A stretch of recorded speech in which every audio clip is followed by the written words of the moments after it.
Welcome to Unleash the Awesome with Dave Gambrill. All of us have unique skills, talents, and abilities that aren't being used to their full potential. Our mission is to share the people, tools, apps, and other resources that will help you unleash your awesome on the world.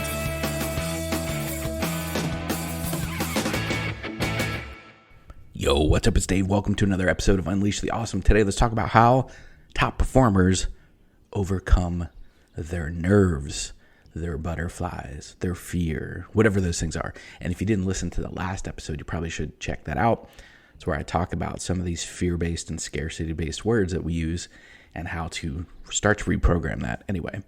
But this episode is specifically about how to overcome those if you have them, and especially if you're nervous about showing up. So I get this question a lot around when I tell people to do content, to create podcasts, to do Facebook Lives, to do speaking engagements. Right? The biggest nerve-wracking thing of them all, standing up there in front of an audience. There are more people that this data, every time I talk about it, I don't know why it still surprises me, but more people would rather be dead in a casket than be the one giving the eulogy, right? People are just so afraid of public speaking. So a lot of times I get these questions around, how do you get over that? How do you solve for it? How do you get over your nerves? And the real answer is, if people are honest with you, is that you never get over it. Like if you don't care about something, then you won't be nervous about it. So if you're not nervous at all, you probably don't care. And yes, as you move through the 4 phases of learning or mastering something, which is another episode I did, I'll put that link in the show notes for you as well. But as you get to the point where you're unconsciously competent, meaning you don't have to think about actually doing the thing anymore, maybe you're in the zone, you still, if you care, have butterflies. You're still a little nervous about the outcome, about performing, about showing up. So how do you get those things to simmer down a little bit, right? Because you're not going to get over it. And I heard one of my mentors say to me one time, his name is Eason. He said, listen, if you care about something, you're always going to have butterflies.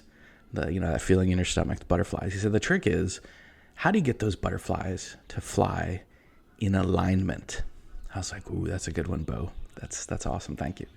And he went on to give examples of people who are high performers who are still nervous or were still nervous every time they performed. He mentioned Jerry Rice, very well-known football player, Hall of Famer, probably one of the best football players of all time.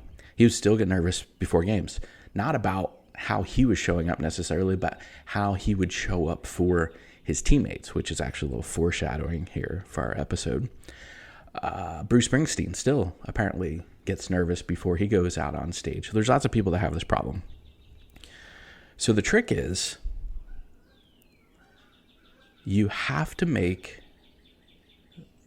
the need or the fear or the nerves, you have to make those things, your worries, subservient to the need to serve your audience. Let me say that again. You have to make your nerves, your worry, your fear subservient to the need to help and serve your audience. And what I mean by that is, you have a sphere of influence. I have a sphere of influence. We all have different spheres of influence. Sometimes they overlap a little bit. But what would happen today if I did not show up and share this message? There's somebody that it is landing on today that was wallowing in quiet desperation, not sure how to unleash their own awesome on the world, not sure how to show up, so worried about fear and nerves and things like that.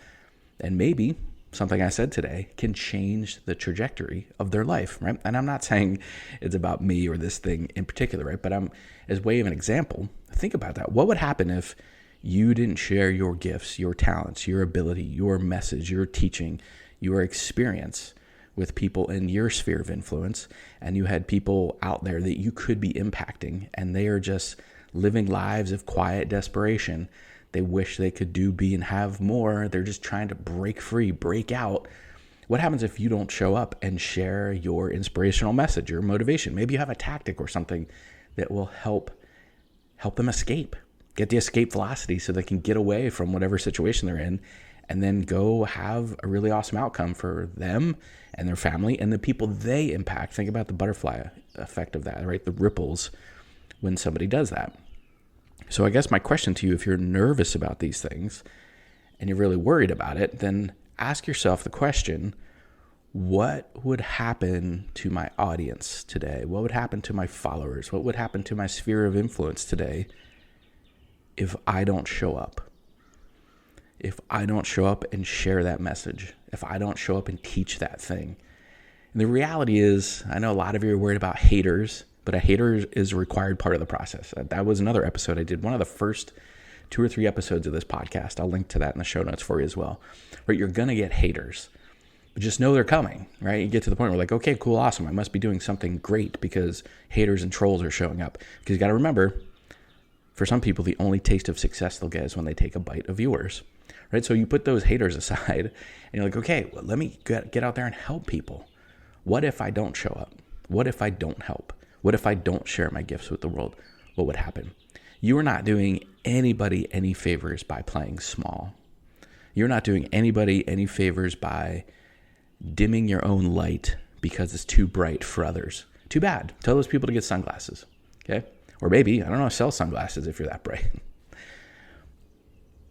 But if you're nervous, if you're worried, if you are worried about turning on that camera and doing a Facebook Live, if you're worried about turning on this microphone and doing a podcast, if you're worried about those things, spend some time before you turn on the mic, before you turn on the camera, spend some time thinking about your audience and what if you don't show up, right? So then your fears, your worries are subservient to the needs of your audience, of the people that you could help. There are so many people that are just waiting for you to show up with your message, with your skills to help them. They don't know it yet, and you don't know it yet. But if you have those things inside of you and you keep them bottled up and you never share them, then you cannot help those people. And what a shame it would be if you failed to show up and serve that one person. Maybe it's only one, but think about that. That one person, that impact you have on them, and then they turn around and have a huge impact on others. The ripple effect that will have, you can have an amazing influence on the world if you can put your pride aside, if you can put your worries aside, if you can put your ego aside, if you can put your fear aside and focus more on how you can show up and serve your audience. Because when you do that, that will truly help you and the people in your audience, your sphere of influence, unleash their awesome on the world. See ya. Thanks for listening to Unleash the Awesome. Please be sure to subscribe, rate, and review wherever you listen to your podcasts.